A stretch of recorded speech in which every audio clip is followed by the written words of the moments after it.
धारावी विधानसभा के 90 feet road पर ward क्रमांक 185 महायुति के उम्मीदवार रवि राजा के चुनाव कार्यालय पर महाराष्ट्र सरकार के मुख्यमंत्री देवेंद्र फडणवीस ने अपने चुनावी जाहिर सभा को संबोधित करते हुए धारावीकरों को 350 वर्ग फुट का पक्का घर देने का वादा कर आगामी 15 जनवरी मतदान के दिन भारी मतों से महायुति के उम्मीदवारों को जिताने की अपील किया।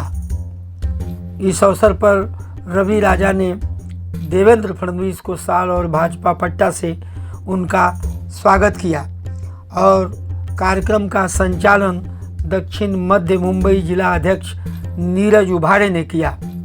हम आपको बता दें कि इस मौके पर भाजपा महाराष्ट्र उपाध्यक्ष और कैबिनेट मंत्री प्रसाद लाड, शिवसेना शिंदे के राष्ट्रीय महासचिव और पूर्व सांसद राहुल रमेश शेवाले, भाजपा मुंबई अध्यक्ष अमित साटम, विधायक कैप्टन तमिल सेल्वम, उदय प्रताप सिंह, जिला उपाध्यक्ष बाला तेवर, रमेश नाडार, अभिषेक सावंत, NS वेलू, मुत्तू कृष्णन नाडार, देवानंद राजा, S सुंदर, राजदेव यादव, बाला SK, दीपक तिवारी, राजेंद्र देवेंद्र, सौरभ गुप्ता, पलनी तेवर, अग्नि पांडियन के अलावा माधुरी गुप्ता, शारदा गुप्ता, रेखा कांबले, अमीना शेख, संजू देवी, खुशी कुमारी के अलावा महायुति के सैकड़ों कार्यकर्ता इस जाहिर सभा में शामिल थे। महायुति के नेता और कार्यकर्ताओं ने देवेंद्र फडणवीस के समापन तक डटे रहे कार्यक्रम में। आपको अब हम हिंदवी स्वराज्याचे सरसंस्थापक छत्रपती शिवरायांना मानाचा मुजरा करतो। भारतीय राज्यघटनेचे शिल्पकार भारतरत्न डॉक्टर बाबासाहेब आंबेडकर यांना मानवंदना अर्पित करतो। आज या स्वागत कार्यक्रमामध्ये या ठिकाणी उपस्थित असलेले भारतीय जनता पक्षाचे मुंबईचे अध्यक्ष अमित साटमजी, शिवसेनेचे नेते माजी खासदार राहुल शेवाळेजी, आमदार कॅप्टन तमिल सेल्वनजी, त्याचप्रमाणे आमदार प्रसाद लाडजी, आपले उमेदवार श्री रवि राजाजी, या ठिकाणी उपस्थित नीरज उभारे, दीपक सिंग, त्याचप्रमाणे नीला सोनवणे, मंगला विष्णू गायकवाड, वैशाली नवीन शिवाळे, कोमल जैन, वकील शेख, भास्कर शेट्टी, रमेश नाडर, मणिबालन, बाला तेवर, ॲडव्होकेट उज्ज्वला यादव, सर्वच मंचावरील रमेश नाडर आणि सर्व मंचावरील मान्यवर आणि उपस्थित सर्व भगिनी आणि बंधूंनो, आज मला अतिशय आनंद आहे की धारावीमध्ये आपण सगळ्यांनी इतकं भव्य स्वागत हे माझं केलेलं आहे। त्याबद्दल आपल्या सर्वांचे मी मनापासून आभार मानतो। खरं म्हणजे धारावी ही अनेक लोकांना एक खूप मोठं स्लम म्हणून माहिती आहे, पण ज्यांना खरी धारावी माहिती आहे ती अतिशय बहुरंगी धारावी आहे, अतिशय बहुढंगी धारावी आहे, अतिशय ज्या ठिकाणी कलाकुसर आहे, ज्या ठिकाणी निर्मिती आहे, ज्या ठिकाणी एक ज्याला आपण म्हणू शकतो अशी आर्थिक इकोसिस्टम आहे, अशा प्रकारची धारावी आहे की ज्या धारावीमध्ये खऱ्या अर्थानं आमच्या कुंभारवाड्यामध्ये तयार होणारं काम असेल किंवा धारावीमध्ये चामड्यावर होणारी प्रक्रिया असेल, त्यातनं बनणाऱ्या गोष्टी असतील, इथली फूड इंडस्ट्री असेल, अनेक गोष्टी सांगता येतील की या मुंबईमध्ये अतिशय उत्तम दर्जाच्या गोष्टी जर कुठे तयार होत असतील तरी आमच्या धारावीमध्ये तयार होतात. अतिशय कष्टाळू, अतिशय मेहनती लोक या धारावीमध्ये राहतात आणि म्हणूनच खऱ्या अर्थानं इतके वर्ष या धारावीच्या बद्दल चर्चा खूप व्हायच्या.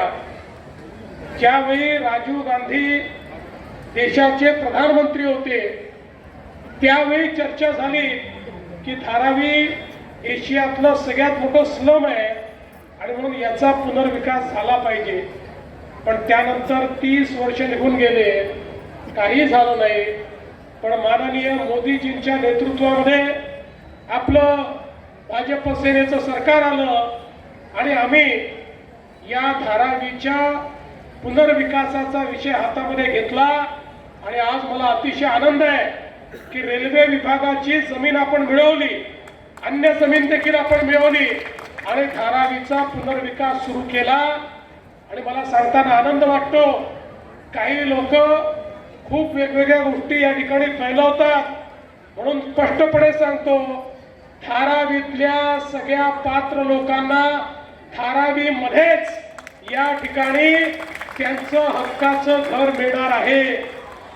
आणि या ठिकाणी जे सगळ्यात छोटं घर आहे तेही 300 स्क्वेअर फुटाचं नाही, ते 350 स्क्वेअर फुटाचं असणार आहे.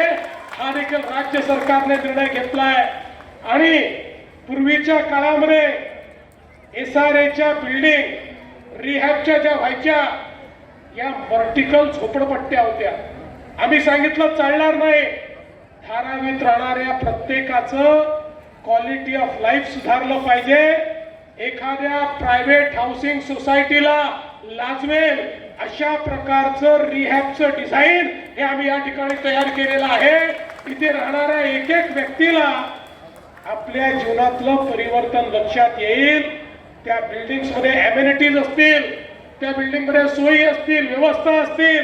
त्या बिल्डिंगला सगळ्या व्यवस्था केल्यानंतरही कुठल्याही पद्धतीनं मेंटेनन्स लागणार नाही अशा पद्धतीची व्यवस्था या बिल्डिंगमध्ये आपण केलेली आहे. आणि एवढंच नाही तर धारावीचा संपूर्ण विकास करताना या ठिकाणी या सगळ्या एरियामध्ये गार्डनही तयार करणार आहोत, या क्षेत्रामध्ये खेळाचं मैदानही तयार करणार आहोत. आणि विशेषतः धारावीमध्ये जो व्यवसाय आहे त्या व्यवसायाच्या आधारावर ही धारावी उभी आहे. त्यामुळे रहिवासी लोक इकडे आणि व्यवसाय दुसरीकडे असं चालू शकणार नाही. आणि म्हणून हाही निर्णय आम्ही घेतला की ते जे व्यवसाय या ठिकाणी होतात त्यांना याच ठिकाणी आहे त्यापेक्षा चांगल्या व्यवस्था आम्ही करून देणार आहोत आणि सगळे व्यवसाय याच ठिकाणी राहतील. आणि एवढंच नाही तर एकदा धारावीचं रिडेव्हलपमेंट पूर्ण झालं, व्यवसायांना जागा दिल्या की त्यानंतर पुढचे 5 वर्ष त्या सगळ्या व्यवसायांना राज्य सरकारचे सगळे टॅक्सेस हे आम्ही माफ करणार आहोत, जेणेकरून त्यांना आपला जो काही या ठिकाणी व्यवसाय आहे तो चांगल्या पद्धतीने उभा करता आला पाहिजे. यासोबत जे अपात्र आहेत त्यांनाही आम्ही वाऱ्यावर सोडणार नाही.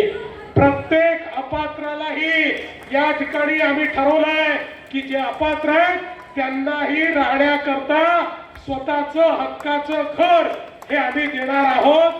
धारावी हा पहिला प्रकल्प असेल की ज्यामध्ये पात्रही पुनर्वसित होतील आणि अपात्रही पुनर्वसित होतील. कारण आम्ही विचार केला अपात्रांना जर वाऱ्यावर सोडलं तर मानवतेच्या दृष्टिकोनातूनही चूक होईल आणि शेवटी ते तरी कुठेतरी राहायला जातील, नवीन झोपडी बांधतील. म्हणजे एक झोपडी काढायची दुसरीकडे झोपडी बांधायची अशा पद्धतीचं काम आपल्याला करायचं नाही. आणि म्हणून याला स्पेशल प्रोजेक्ट अशा पद्धतीचा दर्जा दिलाय. आणि तुम्हाला सांगतो ही जी धारावी आहे ही कोणाला दिलेली नाही. धारावी SRA मध्ये TRP ला दिली आहे, कोणा खासगी व्यक्तीला धारावी आम्ही दिलेली नाही, ती TRP ला दिली आहे. आणि या TRP मध्ये राज्य सरकार स्वतः हिस्सेदार आहे. या TRP मध्ये SRA स्वतः हिस्सेदार आहे. त्यामुळे कोणीतरी विकासक या धारावीची जमीन लाटेल, कोणीतरी घेऊन जाईल हा स्कोपच ठेवलेला नाही. या जमिनीच्या मालकीमध्ये आमची राज्य सरकारची, तुमची, कारण राज्य सरकार म्हणजे तुम्ही आहात, तुमची मालकी त्या ठिकाणी आम्ही ठेवलेली आहे. त्यामुळे काळजी करू नका. जे लोक तुम्हाला सांगतात की तुमची जमीन विकून टाकली, कोणाला देऊन दिली, त्यांना फक्त एवढंच विचारा, थोबाळ वर करून आमच्याकडे येता, इतक्या वर्षात आमच्याकरता तुम्ही काय केलं हे सांगा, आणि मी तुम्हाला हा शब्द देऊन या ठिकाणून जातो आहे, प्रत्येक धारावीकराला घर दिल्याशिवाय आम्ही शांत राहणार नाही. आणि या निवडणुकीनंतर आन बान और शान के साथ मोदी जी को लाकर यहाँ पर भूमि पूजन करेंगे और एक एक आदमी का जीवन उसमें हम परिवर्तन करेंगे. आत्ताच आम्ही माननीय कामराज साहेबांना या ठिकाणी हार घालून श्रद्धांजली अर्पण केली आहे. आणि मला सांगताना आनंद वाटतो, तिथनं खाली आल्यानंतर AIADMK पक्षाने भारतीय जनता पार्टी शिवसेना युतीला पूर्ण समर्थन घोषित केलेलं आहे. आणि ते देखील या ठिकाणी त्यांच्या लोकांसहित आपल्याला निवडून देणार आहेत. आणि म्हणून मी आपल्याला या निमित्ताने आश्वस्त करतो, आमचा कुंभारवाला असेल, कुंभार समाज असेल, लेदरवर काम करणारे असतील, फूड इंडस्ट्री असेल, पॉटरी असेल, या सगळ्यांना आश्वस्त करतो की तुमच्या सहित हा विकास होईल, तुम्हाला विकसित करूनच हा विकास होईल, हा तुम्हाला विश्वास मी देतो. आणि आपल्या सगळ्यांना विनंती करतो, 15 तारखेला आपल्याला मतदानाला जायचं आहे. ज्या ठिकाणी कमळ असेल तिथे कमळाची बटन दाबायची, जिथे धनुष्यबाण असेल तिथे धनुष्यबाणाची बटन दाबायची, आणि भारतीय जनता पार्टी शिवसेना युतीला प्रचंड मताने या ठिकाणी निवडून द्या. 15 धन्यवाद. DRB न्यूज़ के लिए कपिल देव खरवार की रिपोर्ट.